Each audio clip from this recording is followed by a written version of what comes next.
These cooling-only units are made in China and are sold on Amazon. They are all Wi-Fi enabled for smartphone control as well as being compatible with Alexa and Google Assistant voice commands.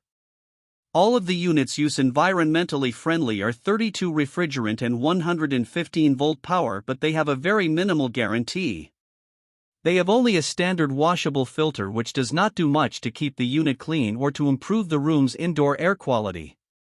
They have an eco mode where the fan is turned on and ran for 1 minute every 5 minutes to sample the room air temperature.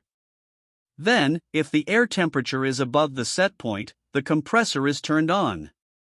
They have a sleep mode to gradually raise the room temperature while you are sleeping for energy savings. The CW2 models are available in 600, 8000, or 10,000 BTU sizes and have a 12 ER efficiency.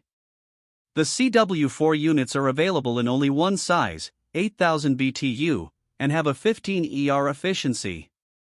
They feature inverter compressors for much quieter operation with a sound level rating just above that of a light rain. They have vertical swing louvers for better circulation of the cool air throughout the room. This brand receives an overall 1-star don't buy rating from HvacRepairGuy. Please share your experiences with this brand in the comments section of the HvacRepairGuy YouTube channel.